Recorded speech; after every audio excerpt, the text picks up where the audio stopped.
माननीय उच्च न्यायालय ने श्री केजरीवाल के संदर्भ में जो निर्णय दिया है उससे तथ्यों के कठोर धरातल पर आम आदमी पार्टी का अहंकार चकनाचूर हो गया है। स्वघोषित कट्टर ईमानदार का किरदार धारदार तथ्यों के साथ पूरी तरह तार तार हो गया है। यह सामान्य बात नहीं है। देखिए, जिस प्रकार से उन्होंने जमानत के लिए नहीं, यह बात हम ऐसे नहीं कह रहे हैं, उन्होंने तो सीधे सीधे अपनी अभिरक्षा को ही, यानी अपनी हिरासत को ही चुनौती दी थी। अहंकार यह था कि मुझे छूट नहीं चाहिए, मुझे दूसरे को गलत साबित करना, इसलिए मैंने कहा कि वह अहंकार चूर चूर हो गया है। क्योंकि माननीय न्यायालय ने जो अभी मीडिया में प्राप्त सूचना उसके अनुसार यह बिंदु स्पष्ट कहा है, court clarifies that the petition is for deciding the arrest is illegal. क्योंकि उन्होंने तो सीधे यह कहा था कि अरेस्ट ही इलीगल है, यानी वो जमानत मांग ही नहीं रहे थे और इतनी बड़े अहंकार के साथ वो आगे बढ़ने का प्रयास कर रहे थे। दूसरा विषय बहुत स्पष्ट मैं आपके सामने उद्धृत करना चाहता हूं। Material collected by the ED reveals that the Kejriwal conspired was involved in formulation of excise policy. बार बार हम लोग कहते थे साक्ष्य जांच एजेंसियों ने दिए हैं और वो न्यायालय के समकक्ष हैं, न हमारे पास है न किसी अन्य के पास है, इसलिए उस पर बयानबाजी निरर्थक है।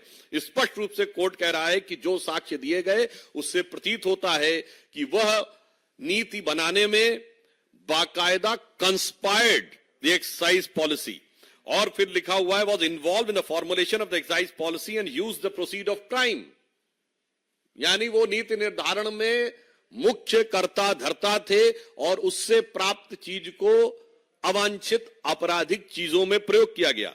He is also allegedly involved in the personal capacity in the formulation of the policy and demanding the kickbacks, and secondly in the capacity of national convener, यानी प्रथम दृष्टया वो नीति को बनाने में मुख्य सूत्रधार थे और फिर उसके बदले में धन प्राप्त करने में अपनी दूसरी भूमिका यानी आम आदमी पार्टी के संयोजक के रूप में कर्ता धर्ता थे। उसके उपरांत माननीय न्यायालय ने एक और गंभीर ऑब्जर्वेशन दिया है। Court says doubting grant of the pardon of the approver amounts to casting aspersion on judicial process। अर्थात किसी को जमानत दी गई या नहीं इस पर टिप्पणी करना सीधे सीधे न्यायपालिका के ऊपर टिप्पणी करने के समान है। भाई अगर आप देखें तो इसी आधार के ऊपर अभी संजय सिंह जी को तो बेल मिली है। आप इस ढंग से राजनीतिक आधार के ऊपर कोर्ट के निर्णयों के ऊपर समीक्षा, आक्षेप और कटाक्ष नहीं कर सकते। इसके आगे और स्पष्ट रूप से कहा गया है, who gives ticket for contesting election and who purchases electoral bond is not the concern of the court. यह बहुत महत्वपूर्ण प्रेक्षण है, is a very significant observation by the high court कि किसको टिकट दिया गया, किसने इलेक्टोरल बॉन्ड लिया, इस विषय का कोर्ट की प्रोसीडिंग से कोई लेना देना नहीं है। अर्थात जो एक कानूनी विषय को वह राजनीतिक विषय बताने का प्रयास कर रहे थे, that was cleverly when he was trying to put a cover of technicality on their hidden motive of politicality which has been totally discarded by the court. अब देखिए एक और बिंदु पे कहा है, the investigating agency under the criminal jurisprudence can't be directed to conduct the investigation as per convenience of the person. जो वो बार बार कहते थे कि ईडी हमें ये बताए कि इस तरीके से मुझे जवाब देना या उस तरीके से मुझे इस कैपेसिटी में बुलाया जा रहा है, इस कैपेसिटी में। बहुत स्पष्ट कहा है कि आरोपी को यह अधिकार नहीं है किसी व्यक्ति को कि वो ये तय करे कि किन नियमों, किन प्रावधानों या किस प्रक्रिया के तहत अथवा किस रूप में जांच एजेंसी उससे जांच करना चाह रही है। अगला बिंदु और गंभीर है, the court won't lay down different categories of law, one for common citizens and other granting special privilege to Chief Minister. आम आदमी पार्टी, मैं पुनः अंडरलाइन करके कहता हूं, आम आदमी पार्टी के तथा कथित आम आदमी मुख्यमंत्री के बारे में स्पष्ट रूप से माननीय न्यायालय कह रहा है कि सामान्य यानी आम आदमी के लिए एक नियम और आम आदमी पार्टी के मुख्यमंत्री के लिए दूसरा नियम, यानी नाम तो आम, दीवाने आम, और चाहते हैं कि डील किया जाए दीवाने खास की तरह, तो ये खासो खुसूस खासियत पूरी तरीके से खारिज कर दी गई कोर्ट के द्वारा। पुनः मैं कहना चाहता हूं, यह सबसे महत्वपूर्ण बात है। ये वही थे जो नाना प्रकार की चीजें कहते थे, मैं बंगला नहीं लूंगा, मैं गाड़ी नहीं लूंगा, मैं टोपी पहनूंगा, मैं सिक्योरिटी नहीं लूंगा, वगैरह वगैरह। जबकि मैं सारी बातें कर रहा हूं, ये सारी चीजें आवश्यकता होती हैं, सुरक्षा की आवश्यकता होती है, परंतु ये जो आम आदमी का चोला था वो पूरी तरीके से धराशायी हो गया, क्योंकि वो खुद एक खास ट्रीटमेंट चाह रहे थे। इसके उपरांत कोर्ट कहता है, court on necessity of arrest, जो उन्होंने कहा कि क्यों उनको हिरासत में लेना चाहिए। ED was in process of enough material which has led to arrest of Kejriwal, non joining of investigation by Kejriwal, delay caused by him was also impacted those in the judicial custody। अर्थात उनका बार बार ईडी के संबंध को दरकिनार करना, जवाब देने से मना करना, यह गलत था और पर्याप्त मटेरियल उपलब्ध था उनसे पूछताछ और जांच करने के लिए।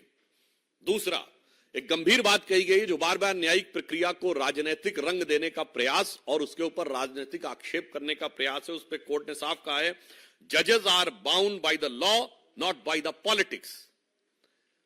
आप उसमें राजनीति करना चाहते हैं क्योंकि आप लगातार नौ सम्मन डिले कर रहे थे, क्योंकि आपको पता था कि लोकसभा का चुनाव आने वाला, अनायास नहीं आने वाला था।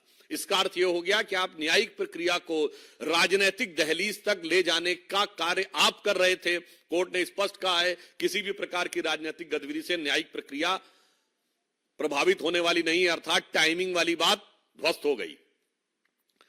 देन उसके आगे और उससे गंभीर बात कही है, political considerations can't be brought before court of law. जो इस प्रकार की बात कहना कि चुनाव आ रहा है, वैसे तो ये लोग इस बात के बड़े आदतन शरारती हैं। याद करिए 2019 के लोकसभा से पहले कांग्रेस पार्टी के नेता भी वकील का चोला ओढ़कर श्री राम जन्मभूमि के मुद्दे पर भी यही कह रहे थे कि चुनाव आ रहा है तो इसको बाद में करिए। आज भ्रष्टाचार के मुद्दे पे चुनाव आने की बात पे कही तो कोर्ट साफ साफ कह रहा है कि किसी भी प्रकार का राजनैतिक संदर्भ न्यायालय के समक्ष देना उचित नहीं है।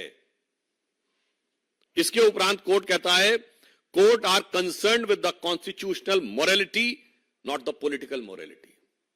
कोर्ट साफ कहता है कि ये जो आप तथाकथित अपनी नैतिकता राजनीति का बात करते हैं, इससे कोर्ट को कोई मतलब नहीं है, वो केवल हार्ड कोर फैक्ट्स के बारे में कहता है।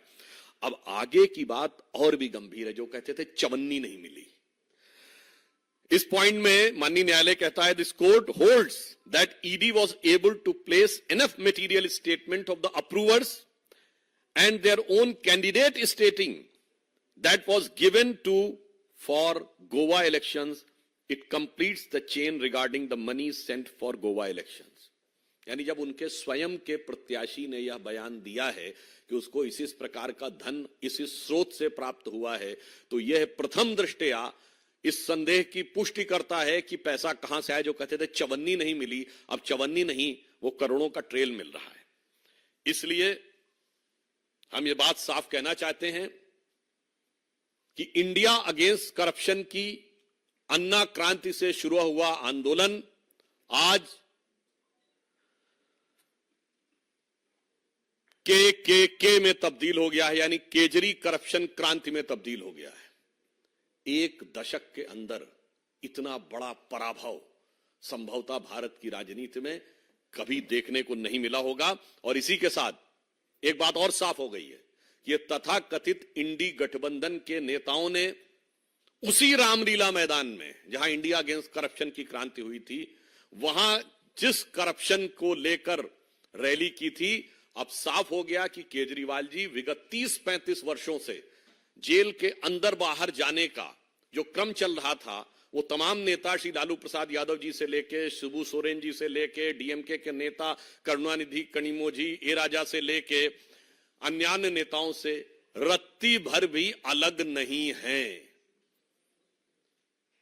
न्यायिक दृष्टि से वो ठीक उतने ही दोषी हैं जितने नेताओं के साथ आज खड़े थे। तो आप सोचिए वो कहां से कहां खड़े हो गए। और उससे ज्यादा गंभीर बात यह है, आज आपने देखा कि तृणमूल कांग्रेस के सांसद जो कि पश्चिम बंगाल में हुई हिंसा को कवर फायर देने के लिए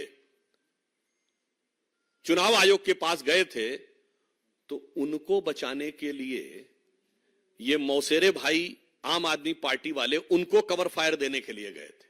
अर्थात इन पार्टियों का चेहरा और चरित्र पूरी तरीके से उजागर हो गया है, जब यह साफ साफ कहा जा सकता है कि आज जो कुछ हुआ है इसने भारत की राजनीति में जन सामान्य के लिए और भारत के प्रबुद्ध नागरिकों के लिए एक प्रश्न छोड़ा है कि कई बार ये नई राजनीति के प्रयोग का छलावरण लेकर जो लोग आते हैं, उनकी अंदरूनी हकीकत क्या होती है, यह पूरी तरीके से आज साफ साफ सबके सामने आ गया है।